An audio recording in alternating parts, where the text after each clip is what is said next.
નમસ્કાર વિદ્યાર્થી મિત્રો, સ્વાગત છે તમામ દોસ્તોનું। આજે આપણે જોવાના છીએ ખૂબ અગત્યનો એક ટોપિક।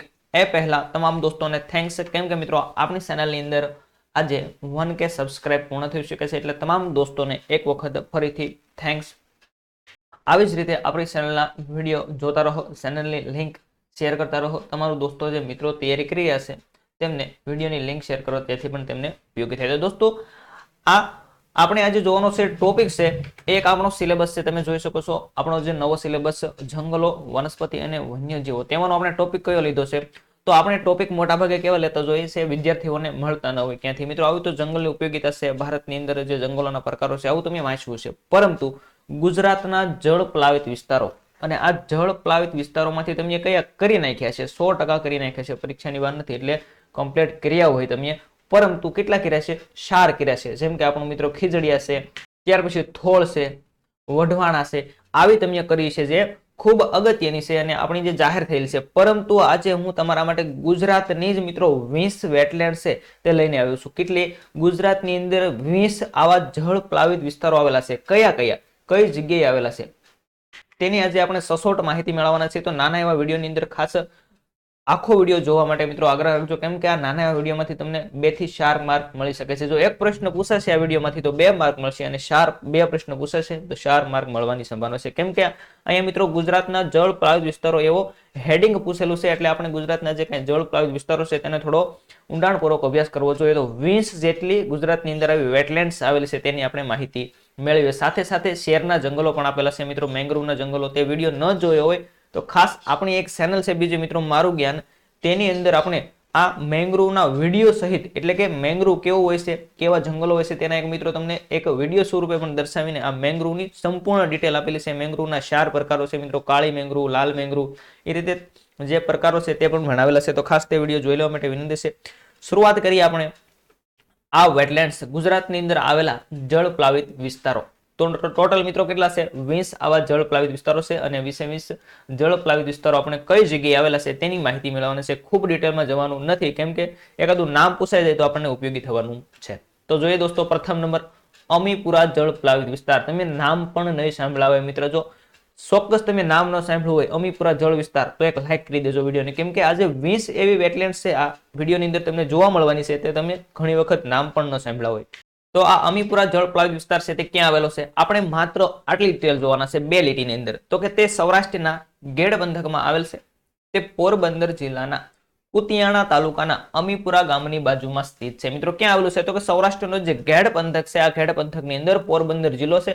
પોરબંદર જિલ્લાની અંદર મિત્રો કુતિયાણા તાલુકાનું જે અમીપુરા ગામ છે, આ ગામની બાજુમાં આ અમીપુરા જળ પ્લાવિત વિસ્તાર આવેલો છે। તો આપણે એક એક જળ પ્લાવિત વિસ્તાર છે તેની આટલી ડિટેલ જોવાના છે, તે ક્યાં આવેલું છે અને નામ શું રહેલું છે।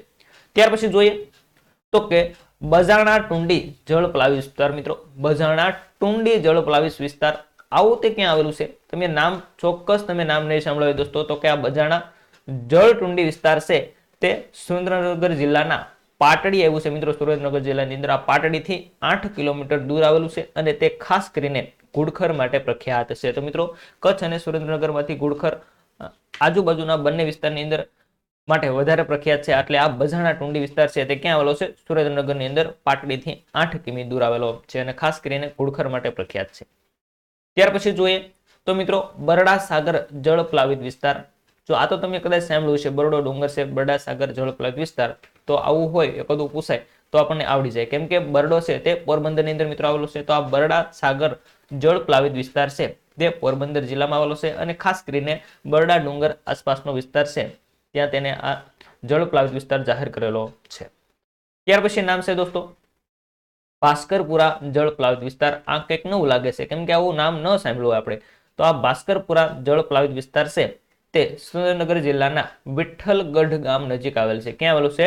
સુરેન્દ્રનગર જિલ્લો અને વિઠ્ઠલગઢ ગામ। મિત્રો ગામડા યાદ ન રહે તો ખાસ જિલ્લો યાદ રાખવાનો રહેશે, કેમ કે ભાસ્કરપુરા જળ પ્લાવિત વિસ્તાર ક્યાં આવેલો છે આવો પ્રશ્ન પૂછી નાખે તો આપણા 2 માર્ક જવા જોઈએ નહીં। સુરેન્દ્રનગર જિલ્લાની અંદર મિત્રો વિઠ્ઠલગઢ ગામ છે, તેની નજીક આ ભાસ્કરપુરા જળ પ્લાવિત વિસ્તાર આવેલો છે। આપણે શું જોઈ રહ્યા છીએ? તો ગુજરાતના જળ પ્લાવિત વિસ્તારો। ત્યાર પછી છરકલા જળ પ્લાવિત વિસ્તાર। શું? છરકલા જળ પ્લાવિત વિસ્તાર તે ક્યાં આવેલો છે? તો કે તે દેવભૂમિ દ્વારકા જિલ્લાના ઓખા મંડળ તાલુકામાં આવેલો છે મિત્રો. ખાસ યાદ રાખજો, છરકલા જળ પ્લાવિત વિસ્તાર ક્યાં આવ્યો? તો દેવભૂમિ દ્વારકા જિલ્લાના ઓખા મંડળ તાલુકામાં આવેલો છે. છરકલા દેવભૂમિ દ્વારકા યાદ રાખી લેવાનું. જો મિત્રો એવું હોય તો એક વિડીયોને જે પુશ કરીને એક વખત લખી લેવું, છરકલા દેવભૂમિ દ્વારકા, બસ આટલું લખવાનું રહેશે. તમારે વધારે માહિતી ન લખો તો પણ ચાલશે. છરકલા ક્યાં આવ્યું? દેવભૂમિ દ્વારકાની અંદર જળ પ્લાવિત વિસ્તાર છે. ત્યાર પછી જોઈએ સારી ઢંઢ મિત્રો. સારી ઢંઢ જળ પ્લાવિત વિસ્તાર ક્યાં આવેલો છે?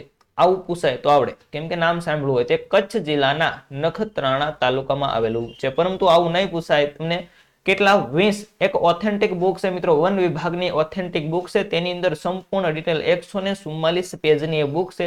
તેમાંથી આપણે મિત્રો આખી બુકમાંથી જે કંઈ મુખ્ય તે નામ છે અને તેના કયા સ્થળ છે તે જ આપણે માહિતી મેળવી છે. વધારે માહિતીનો હવે આપણી પાસે ટાઈમ નથી. તો સારી ઢંઢ છે તે ક્યાં આવેલો છે? કચ્છ જિલ્લાના નખત્રાણા તાલુકામાં આવેલો છે.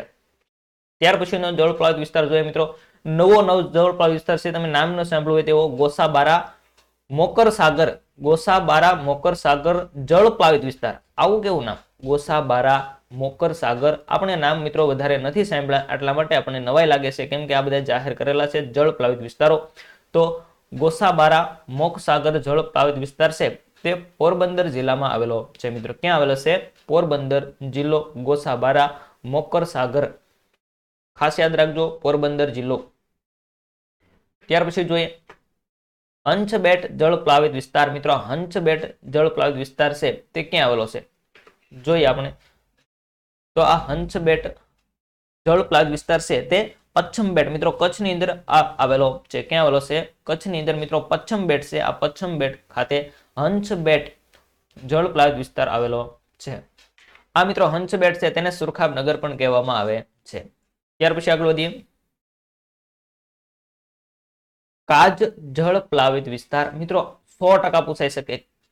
કાજ જળ પ્લાવિત વિસ્તાર છે તે ક્યાં આવેલો છે? ગુજરાતની અંદર મિત્રો આવા જળ પ્લાવિત વિસ્તારો છે તે આઈએમપી થઈ જવાના છે અને તમને 2 માર્ક અપાવવાના છે. દોસ્તો આ વિડીયો ખાસ તમારા દોસ્તોને લિંક શેર કરજો જેથી ઉપયોગી થાય. જેમ કે કાજ જળ પ્લાવિત વિસ્તાર તો કે ગીર સોમનાથ જિલ્લાના કોડીનાર તાલુકામાં આવેલ છે મિત્રો. ગીર સોમનાથ જિલ્લાનો કોડીનાર તાલુકો છે. કઈ નદી? સિંગવડો નદીના કિનારે કોડીનાર વસેલું છે. આ કોડીનારની અંદર જ મિત્રો કાજ જળ પ્લાવિત વિસ્તાર આવેલો હશે. શું નામ છે? કાજ. કાજ એવું નામ છે.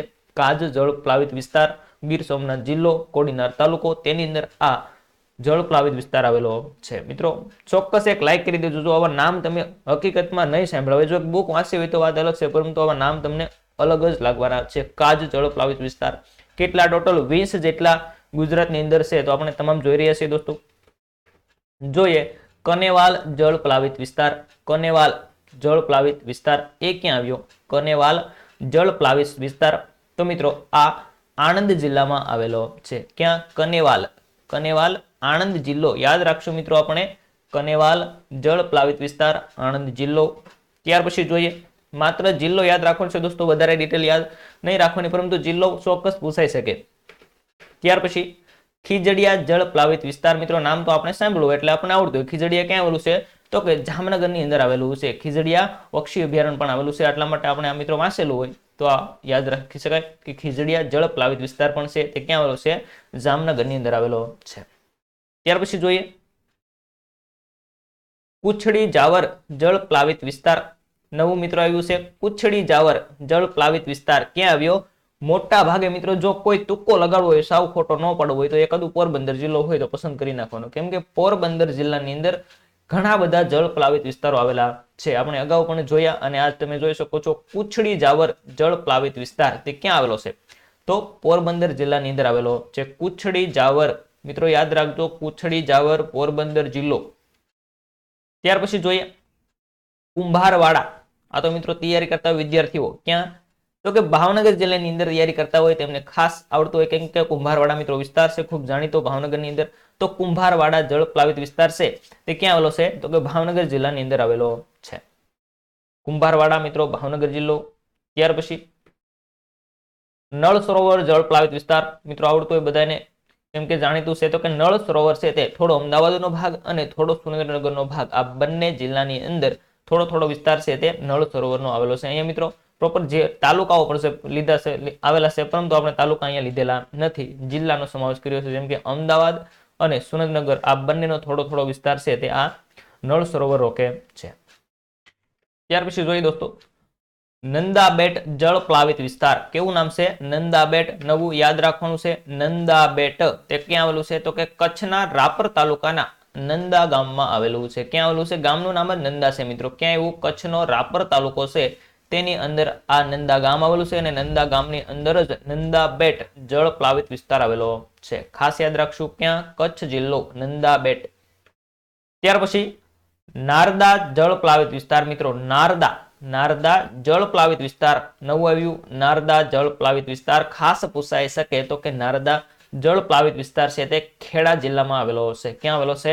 ખેડા જિલ્લાની અંદર નારદા જળ પ્લાવિત વિસ્તાર યાદ રાખજો દોસ્તો, નારદા.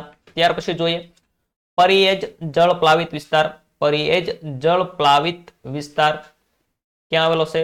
તો કે પરિયેજ પણ મિત્રો નારદા અને પરિયેજ આ બંને ક્યાં આવ્યા? ખેડા જિલ્લાની અંદર આવેલા છે. આપણે આગળ જોયું નારદા અને પરિયેજ આ બંને જળ પ્લાવિત વિસ્તારો ખેડા જિલ્લામાં આવેલા છે.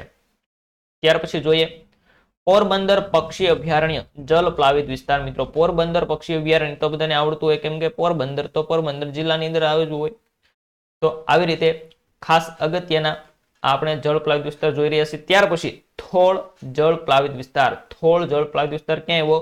થોળ તો કે મિત્રો તે મહેસાણા જિલ્લામાં આવેલો છે. ક્યાં આવેલો છે? થોળ જળ પ્લાવિત વિસ્તાર, થોળ પક્ષી અભયારણ્ય બંને તો મહેસાણાની અંદર આવેલું છે. ત્યાર પછી વઢવાણા જળ પ્લાવિત વિસ્તાર મિત્રો. વઢવાણ નહીં પરંતુ વઢવાણા જળ પ્લાવિત વિસ્તાર છે તે ક્યાં આવેલો છે? તો કે તે મિત્રો વડોદરા જિલ્લામાં આવેલો છે. ક્યાં આવેલો છે? વઢવાણા વેટલેન્ડ્સ અમદાવાદ વડોદરા જિલ્લો. વઢવાણા વેટલેન્ડ્સ વડોદરા જિલ્લો. તો દોસ્તો અહીંયા ખાસ અગત્યની વેટલેન્ડ્સ આપણે માત્ર ને માત્ર 12 થી 13 મિનિટની અંદર જોઈ છે. તો આ એક નાનો એવો વિડીયો મિત્રો. વધારે એવું લાગે તો સ્પીડ કરીને પણ જોઈ લેજો. જો તમને ખાસ ઉપયોગી થશે. 2 અથવા તો 4 માર્કની અંદર ઉપયોગી થવાના છે. આપણે ગુજરાતની તમામે તમામ જે 20 વેટલેન્ડ છે તે 20 વેટલેન્ડ્સની અહીંયા માહિતી મેળવી ક્યાં આવેલું છે અને શું તેની ઉપયોગી સાથે. તો દોસ્તો વિડીયો પસંદ આવે તો એક લાઈક કરી દેજો, ચેનલને સબસ્ક્રાઇબ કરી દેજો, તમારા દોસ્તોની વિડીયોની લિંક શેર કરજો જેથી તેમને પણ ઉપયોગી થાય. ફરી મળીશું નવા વિડીયો સાથે, નવા કન્ટેન્ટ સાથે.